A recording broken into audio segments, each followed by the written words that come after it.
How did I get here? Right, obviously it's just a green screen, but I said last week you'd never know where I might show up, so I thought I'd keep you guessing. Anyway, on to the topic for this week, our personal internet histories. For me personally, I've always had the internet in some form or the other. Yes, in the beginning it was slow old dial-up. I didn't do much on dial-up internet. I didn't do any of the phone freaking or anything interesting like that.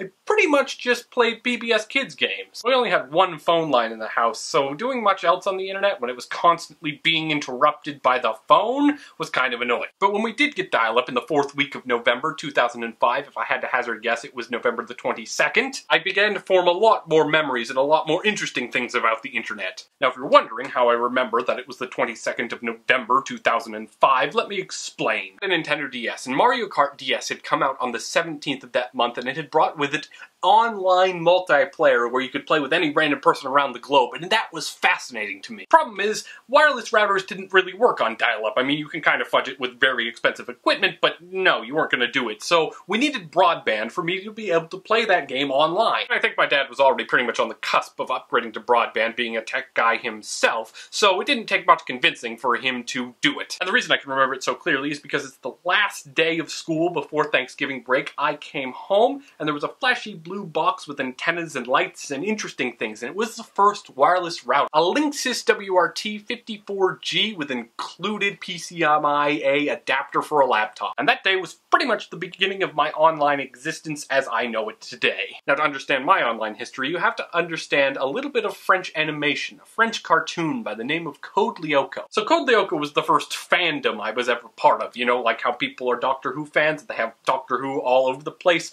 and it's cool? Well, I was like that with Code Lyoko. In fact, the first forum I ever joined was a place called TechLinks, and I had the username game and the password of boy. Now, TechLinks very quickly became my homepage, and I would spend a lot of time on those forums. I didn't really post that much. I posted at least the 10 times required so you could download all the episodes of Code Lyoko that were very nicely stored on their servers. For the most part, I just soaked up all the information I could, and you'd be surprised how much information there was. Because Code Lyoko is a technology show. It's a show about kids who use technology to save the world. So a lot of young tech nerds, and even some older tech nerds, seemed to congregate around this forum at the time. It was pretty much the place to be in the Code Lyoko universe. Interesting fact about the community at the time, the well-known iPhone hacker Comics was a moderator at the time. I was never important enough for him to remember me, but it's an interesting thing. Unfortunately, TechLinks only existed for about 2 years. It was shut down in 2007 due to the fact they were hosting all of the episodes for free. But those 2 years were glorious and did start to shape me as the human being I am today. In fact, there's a lot of my personal online identity that exists from those days.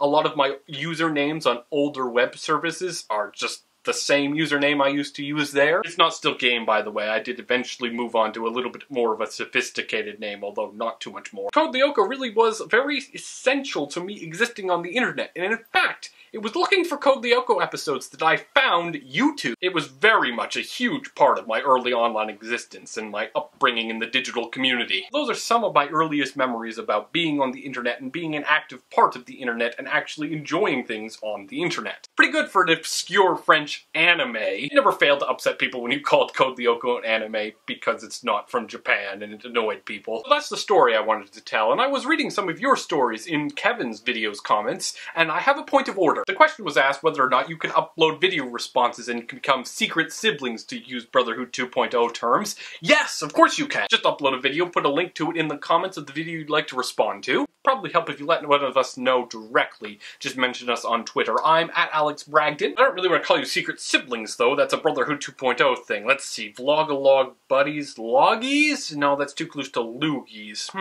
Thoughts? Anyway, I'll see you guys next Monday, and I hope you have a wonderful Tuesday with Miss Smith.